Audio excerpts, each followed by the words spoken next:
Comment développer son charisme? Qui d'autre que la belle Charlize Theron pour parler du charisme au féminin? Et je vous vois déjà venir à dire que c'est parce qu'elle est belle, etc. Mais non, charisme et beauté, ça peut être complètement dissocié. Si on prend la définition du Larousse, le charisme, c'est l'influence sur les foules d'une personnalité dotée d'un prestige et d'un pouvoir de séduction exceptionnel.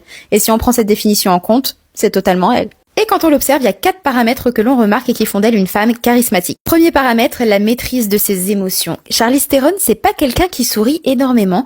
Vous allez plutôt la voir avec un visage assez neutre à chaque apparition. C'est pas qu'elle sourit jamais, mais elle choisit les moments où elle sourit. Et ça veut dire quoi sur elle? Ça veut dire qu'elle maîtrise ses émotions. Surtout nous, les femmes, on est considérées comme émotives, en tout cas plus émotives que les hommes.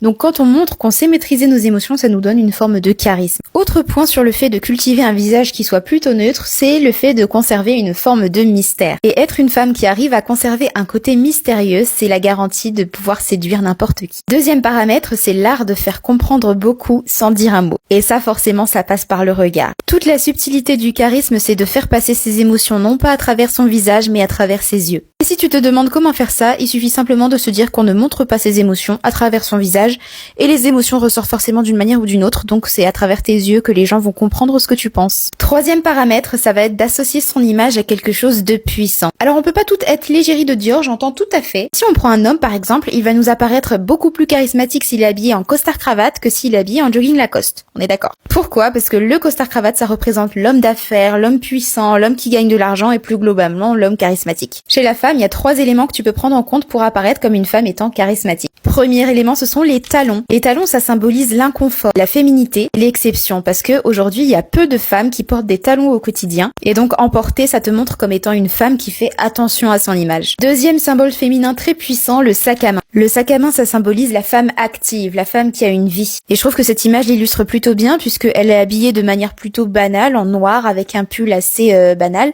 et que le sac à main vient rehausser son charisme. Troisième élément, une coupe de cheveux signature. Est-ce que vous avez déjà vu une femme aussi bien porter la coupe courte? Alors bien évidemment, c'est en fonction de sa propre personnalité, mais avoir une belle coupe qui vous définit, c'est hyper important pour votre aspect charismatique. Ça peut être une frange, une mèche, une couleur de cheveux, n'importe quoi qui va faire de vous quelqu'un d'exceptionnel et reconnaissable au premier regard. Et enfin, quatrième paramètre, là on en revient à la définition qui disait que une personne charismatique a une influence sur les fous. Là, on va plus trop être sur la forme, mais plutôt sur le fond, puisque quand on prend Charlize Theron dans son entièreté, c'est une femme qui est reconnue comme étant charismatique parce qu'elle est indépendante et engagée. Elle n'a pas attendu d'homme pour pouvoir devenir maman, elle a adopté 2 enfants par elle-même seule, et c'est une femme aussi connue pour lutter contre le VIH en Afrique. Et si vous prenez d'autres femmes connues comme étant charismatiques, par exemple Angelina Jolie, Oprah Winfrey ou Michelle Obama, ce sont toutes des femmes engagées et indépendantes.